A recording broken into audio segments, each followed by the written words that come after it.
to be here today to host this Re-Animator reunion because the first horror film, the first film I ever saw at a screening when I joined Fangoria in 1985 was Re-Animator. They had a little showing at a Magno screening room on Broadway. My friend Bob was with me. He was my guest.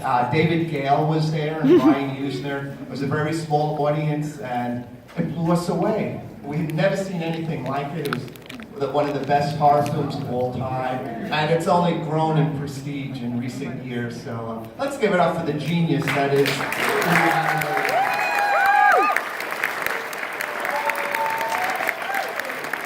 And before we bring up our killer assembly of guests, I'm going to play a clip from the film to get you guys all in the mood for Re-Animator.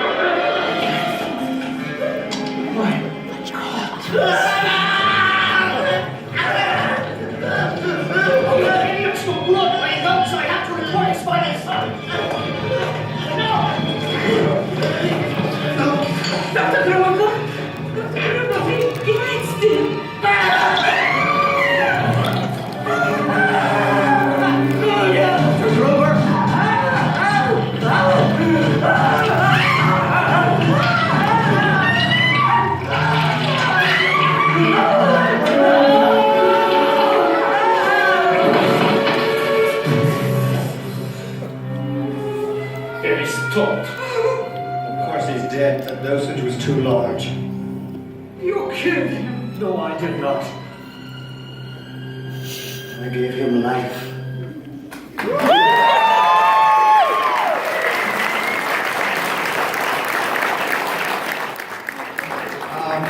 We have a special actor guest from the movie. He's never done a convention before. He was one of the main zombies of the film. Let's start off and bring Craig Reed to the stage.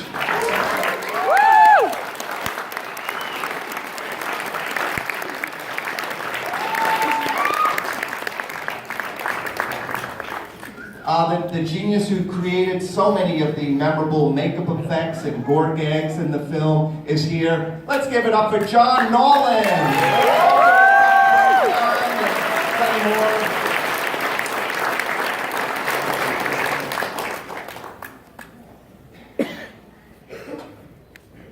And our actors are right behind this door.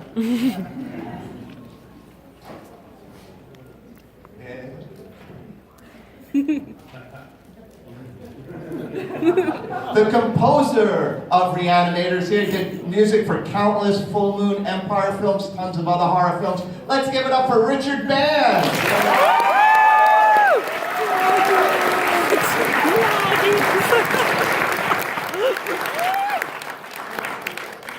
He played Dan Kane in the film. Bruce Abbott.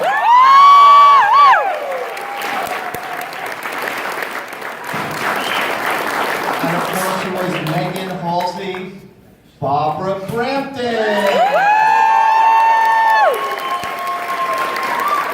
Barbara's powering her nose, so we'll give you Herbert West, Jeffrey Cole.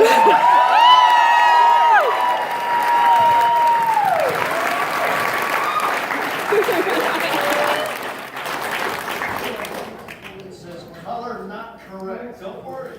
That's just the good guys. They're going to see the good stuff right up here. Yeah. So while we're waiting for Barbara, we're going to show you another clip from the film. This is one of my favorite scenes, so let's roll this one.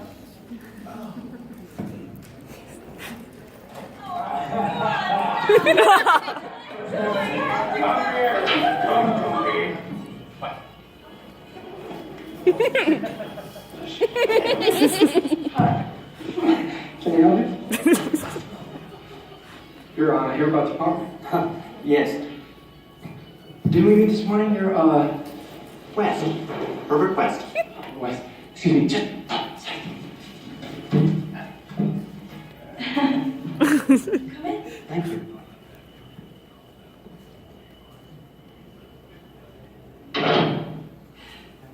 I startled you. Yes, you did. May I introduce my fiancée, Megan Halsey? Miss Halsey. Mr. West. I'm afraid the place is still kind of a mess, Mr. West. Oh, Herbert. All right.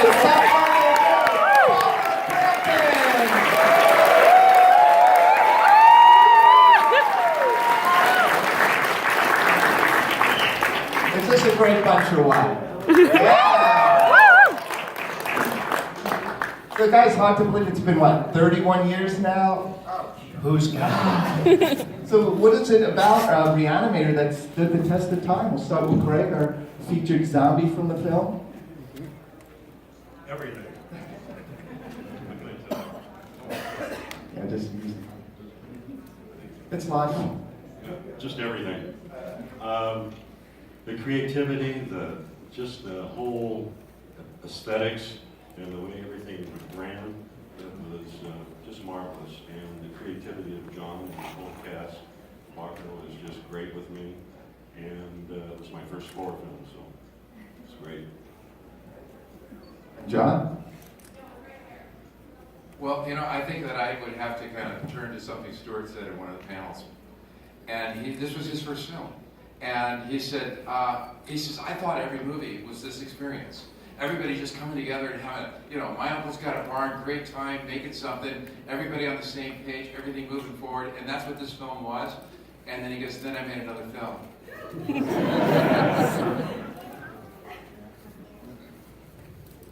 Well, I think at least one of the elements is the fact that it truly mixed real horror with humor, and not in just like a ha-ha way. It was a whole, it invented a genre almost into itself that has stood the test of time.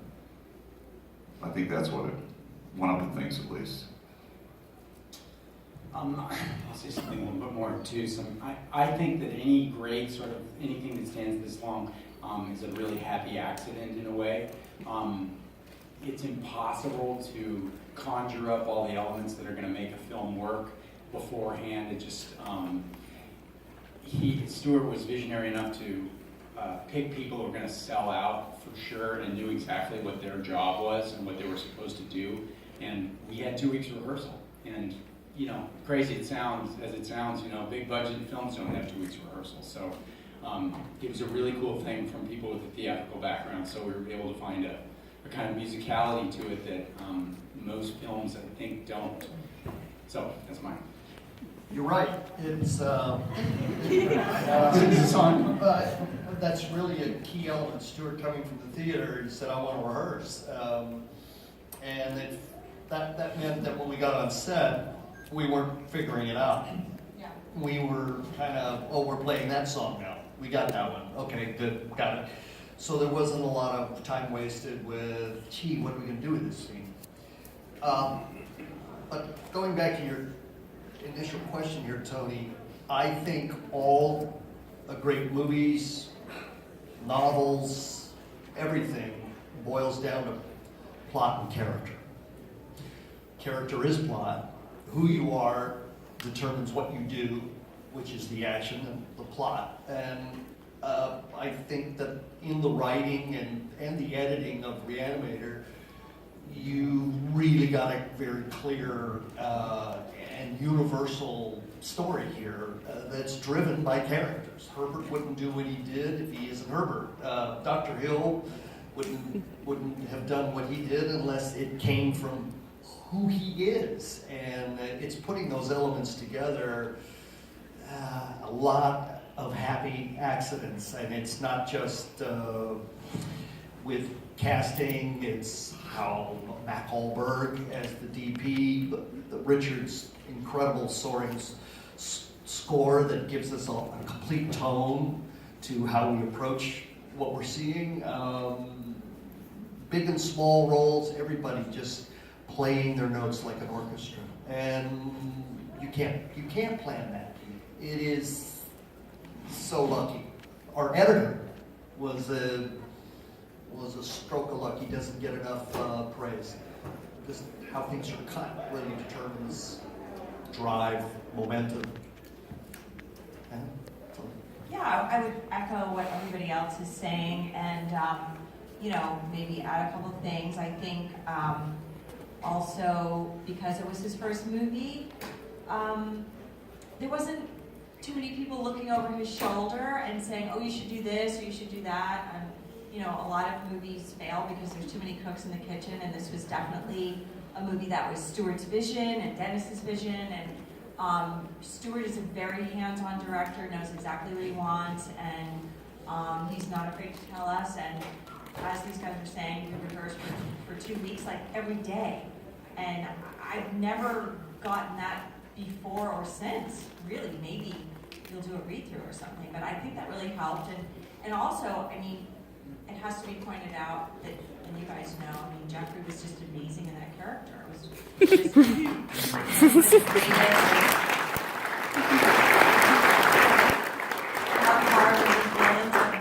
of all time. I mean, Thank you. I also remember like Stuart on set, like going, I want the camera here, and Matt Goldberg going, you can't do that. Matt was Swedish, Stuart goes, yes I can. He goes, no, you're crossing the line, Stuart. Stuart goes, what? What do you mean crossing the line? Well, it's, your editor will hate you. Stuart would be like, no, it'll work. Mac would go, no, it won't. Yes, it will. No. That was, imagine if Mac weren't there to go, that will work. He would have gotten in the editing room and, oh no, I'm crossing the line. I get it now. So, another happy accident that you had someone with a lot of experience with a first-time visionary director, but who didn't quite understand the technical mathematics of editing. So. Yeah, and Mac also was very much wanted to show what the horror was. So it was a bright movie. We see a lot of horror movies that are very dark, but because this was a comedy, horror comedy, it was nice that we actually saw everything. It's really clear. It's right there. So I think the visuals of the movie were done very well as well. I also think, though, that Bruce and I sort of subterfuge. Stuart actually approached this movie deadly serious.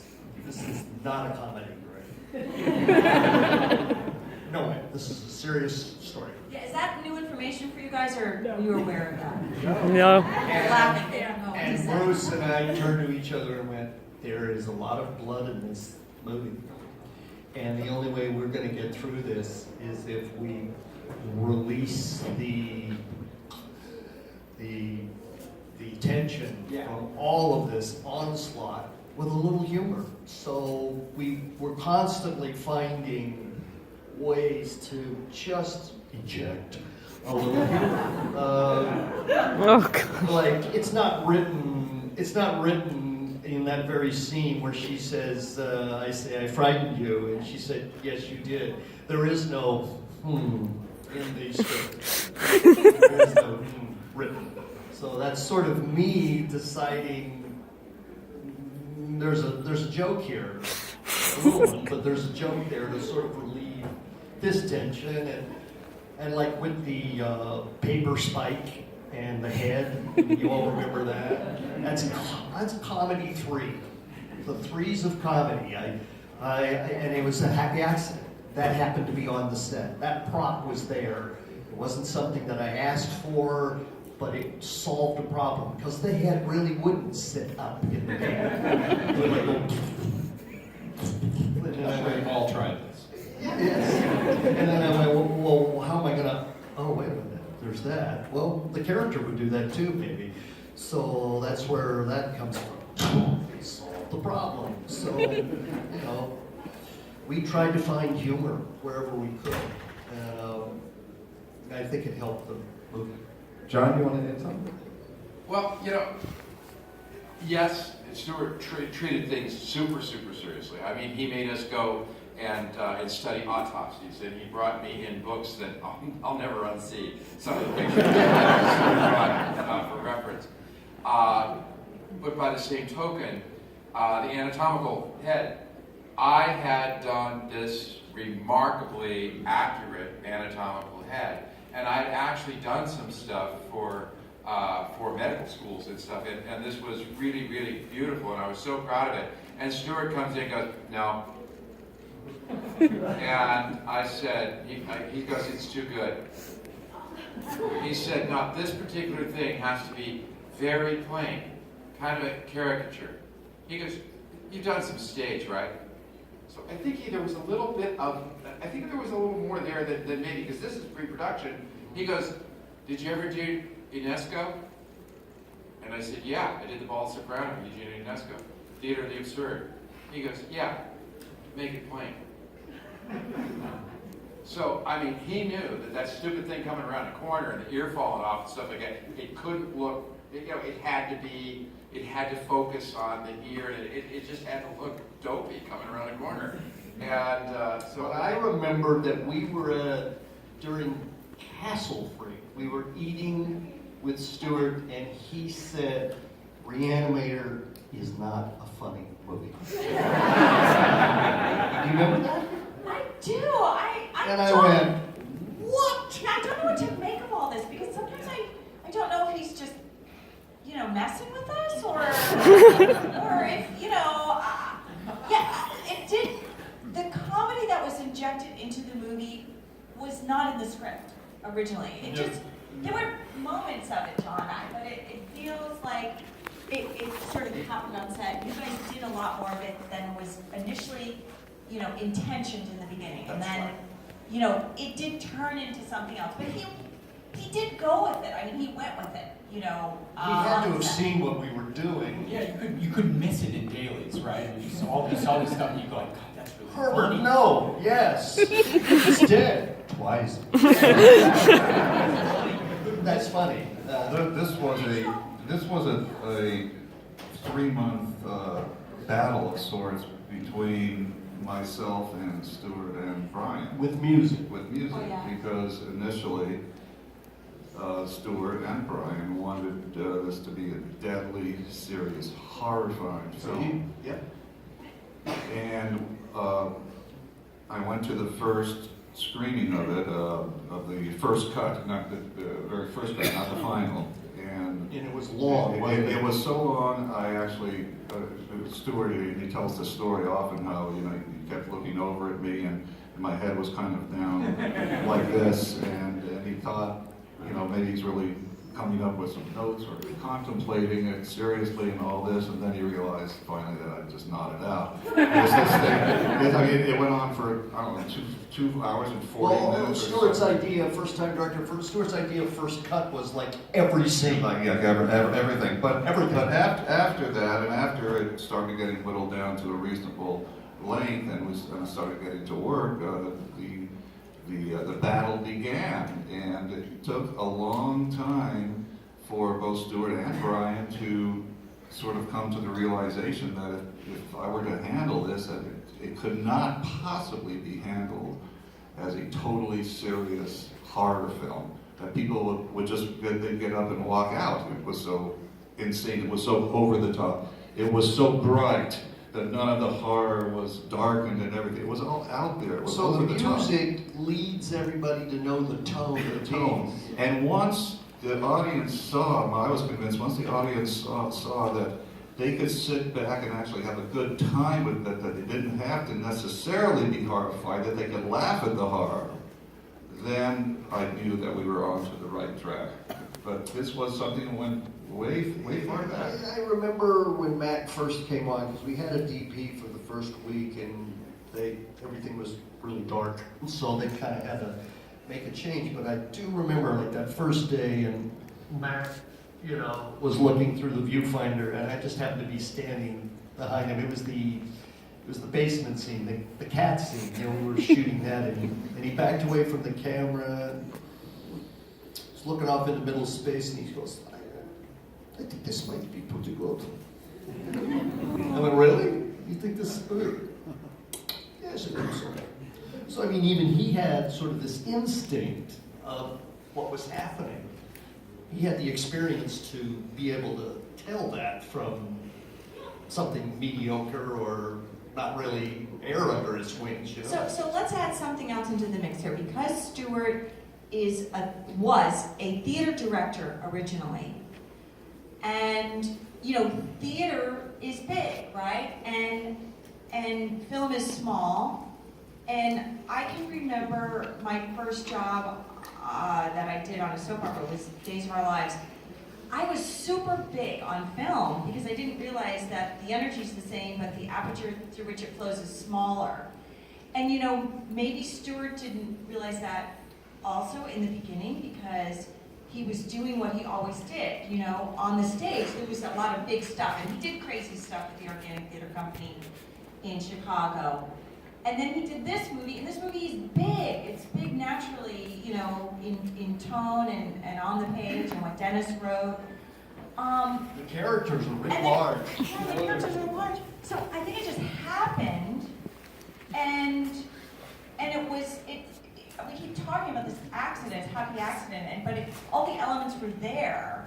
But I think it was great that he came from the theater because he infused that energy. That the Re-Animator has so much energy and so much drive to it, and finally they were able. Thank you for talking him into making it, an 84-minute movie rather than a 2.5-hour movie. But it became what it was because of all these cool elements that we all started from. And I think also Re-Animator has a very unique quality. When you take something from the theater, let me say this: theater is participatory. You're on stage and you have a relationship with an audience, so it's symbiotic. Film is passive. You observe. But one of the amazing things about Re-Animator is the way to see it is in a theater with a group of people. Because it's everybody, like theater, everybody is enjoying it and it becomes infectious. And that's an amazingly hard thing to do in film. Most of the time, that doesn't happen in a movie theater. It's i.e. Rocky Horror Picture Show? That kind of thing, exactly. It becomes an event. Well, let's show another clip that illustrates some of the points you just brought up. Okay, Tony. Once the skull is plainly visible, you take the bone saw and you cut around the perimeter.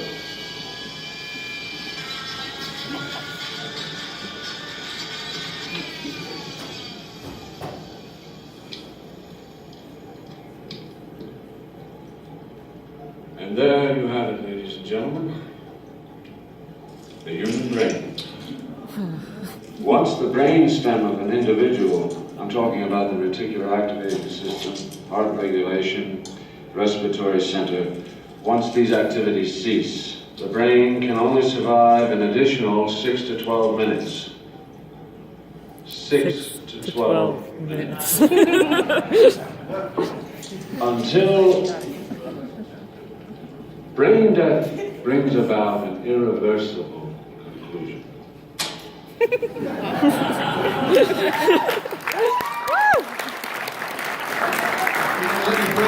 pencil. And then pull one of them. I got a little. Now that's scripted. That's not something that happened on.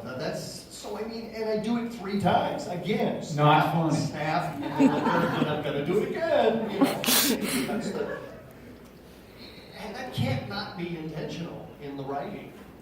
You bring up the interactivity and the fact that this is a movie that people respond to in an almost visceral way. When they did the premiere here on Hollywood Boulevard. I remember. Yeah. So we sat down there, and there were 3 sailors, and the sailors were in their dress whites, and they're walking down Hollywood Boulevard, saw a line, got in the line. They had no idea what they were walking into. And they sat right behind us. And let's just say I'll call it the double header scene. And these guys are going, Oh, no, they would, oh, God, they're not, oh, yeah. And I look back, and these guys are burying each other, like, ah! You know, and they're like that. And then, of course, they realize that everybody's kind of looking at them like, soldiers, huh? And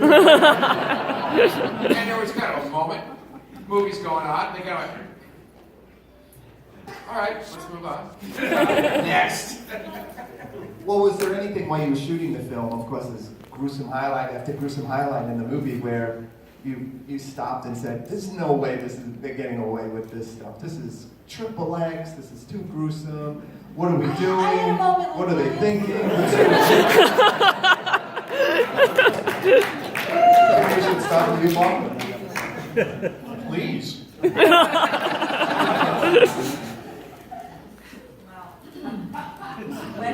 I'll just go back a little bit.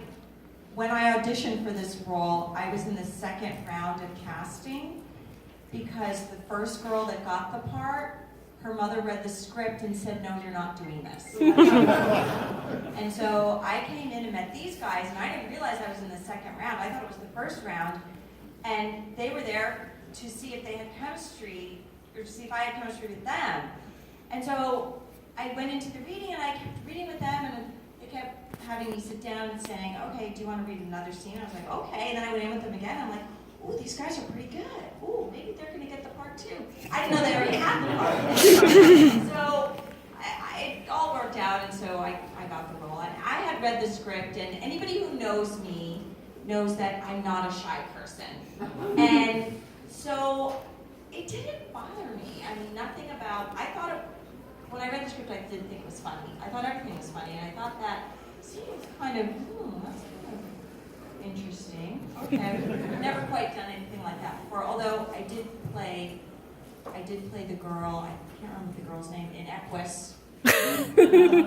So, I mean, I don't know, I just didn't, nothing about it made me feel like, oh my God, that's horrible, I can't do that. I thought it was fun and funny, and I liked the character, and I just thought the movie was cool, so. And you didn't show your mother the script? I didn't. No, she never saw the movie. I never let her watch the movie. I mean, quite honestly, I was doing a play, casting director saw me. What if he hadn't gone to that play? You know? And Anthony Barneo. And he said, you know, you might be right for something on casting. Oh, cool. And so I didn't know, I walked in and I didn't know who Lovecraft was. No clue. Stuart Gordon, young Stuart Gordon going, you know, this is based on Lovecraft. Yes! One of my favorites. Oh, wow. But I honestly thought, I hadn't done very much film at all, and I just thought, this is kind of an interesting character. I will get 3 weeks in front of a camera on a set. I will learn some of the ropes, and nobody will see this bloody mess. And here we are, how many years later? 31. Shows you what I know. Tony, I had just done a film with John Neal in Morocco, and I came back actually a little early, and one of the actresses there was round one, at round one, and Laura said to me, she says, you know, there's this scene, and I said, oh yeah, that'll get cut. There's no way that's never gonna end up in an R-rated movie. Of course, I didn't know they weren't gonna rate the movie, but the bottom, I said, you know, sometimes they shoot stuff like that just to get it cut, and we actually did some of that stuff for From Beyond. But you know, it's like, yeah, and then I came to set with 10 gallons of blood. That's a lot of blood. I've never used 10 gallons of blood on anything. 33 gallons of blood later, Re-Animator was finished. You guys would dress the set, and then Stuart would come in and go, no, give me that bucket. Now we're good. And I would say, but it's not going to match for continuity, because you know, he goes, well, he went home and washed up. And I said, is there a scene? Is that added? He goes, no, he went home and washed it up. So his face doesn't have to have blood on it here, but we need more blood. It's like, okay. Speaking of blood, let's take a look at the Dean Halsey scene. Oh, God. Yeah.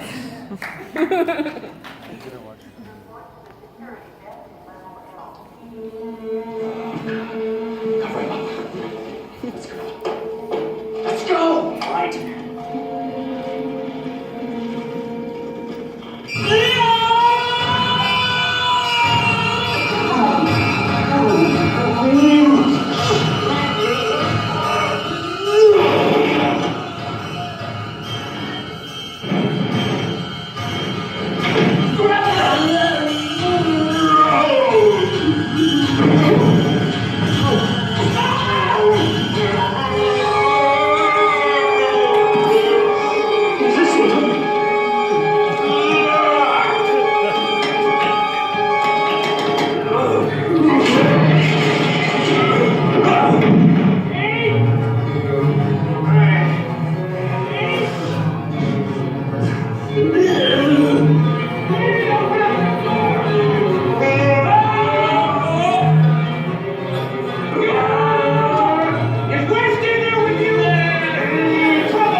We did all that. Did you go over the dirty like I that was went it? over it. Yes. See, I was thrown against the wall. Listen, that was Arnold Schwarzenegger's stunt double. Peter Kent. Peter Kent. And he was a bruiser, but he was also really skilled. I mean, he didn't hurt us. And we sort of approached it like a dance. You do this, and then I'll do that, and then I'll be here. And once you choreograph it, we literally choreographed it. It looks like chaos, but it's controlled. Yeah, it's big games. It plays itself. You know, you just play what's happening. And the editing there, I mean, from what's inside to in, and listening at the door, I mean, it's just all so beautifully set up editorially there that it's like you know what's happening. It's the geography is really right. So it's an amazing sequence. Yeah, Robert Sampson was not a little guy. Much bigger than me. It's just flying. Let's hear it for Robert Sampson and for David Gale.